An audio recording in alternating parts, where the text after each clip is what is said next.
What if friendships were not just designed to make you happy, but to make you better?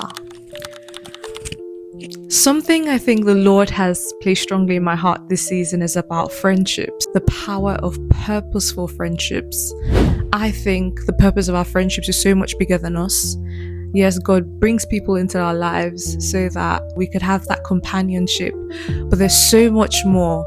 There's a vision. God has a bigger vision for our friendships than many times we realize. I remember making a joke with my friend the other day, and I was like, I think we need friendship counseling. And just how weird that sounds shows how much friendships are not talked about enough, especially godly, purposeful friendships. I think God has a very big vision when He brings two people together. But so does the enemy. I think the enemy tries very hard to attack godly, purposeful friendships. You think about Jesus and how He had specific people He went to places with. When Jesus was about to face one of the toughest moments of His life, He took His friends with Him. Jesus had people, Jesus had that community.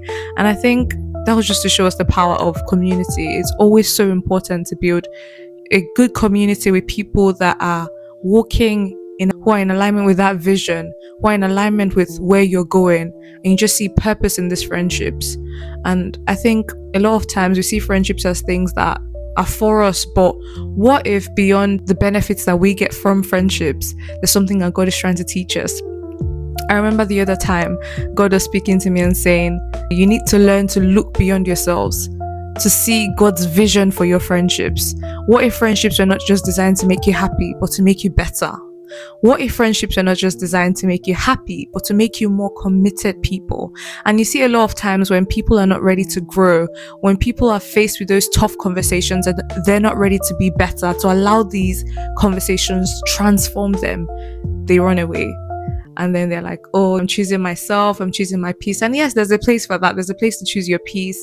And there's a place, if you're in a toxic friendship, there's a space for that. But I think many times we must be open. We must be more open to allow ourselves to be transformed rather than to just be right.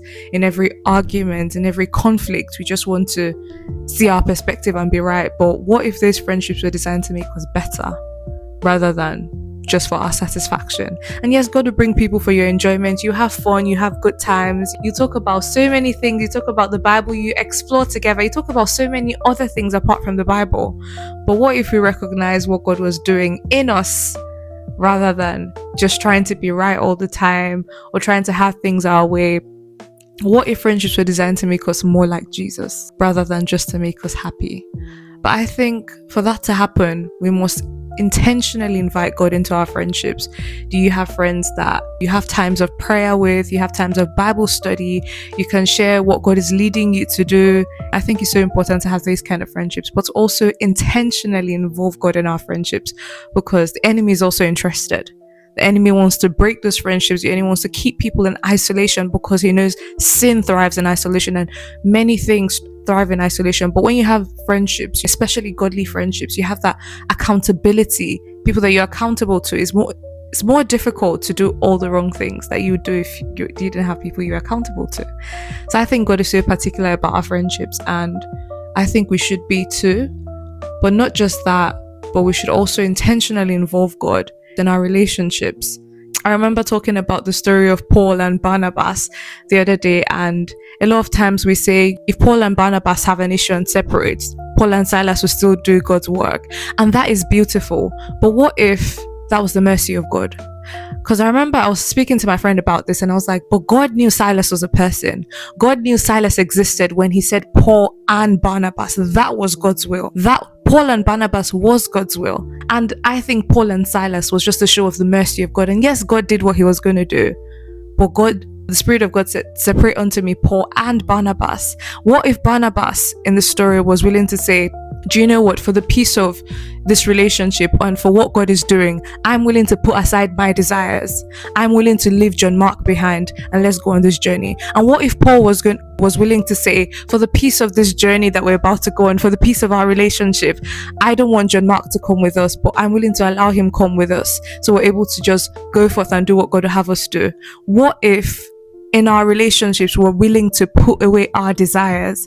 Paul says, love seeks the best for the other person, paraphrasing, but But essentially, love is selfless. Well, I think godly friendships are about two people coming together, willing to put the other person's needs first, and then no one's needs are just left behind.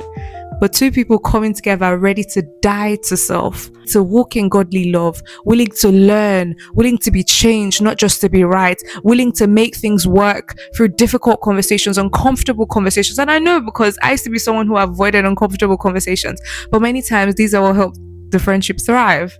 These conversations help the friendships grow. Two people coming together to say, do you know what? This is what I want, but I'm willing to put aside what I want and think about what's best for you as well.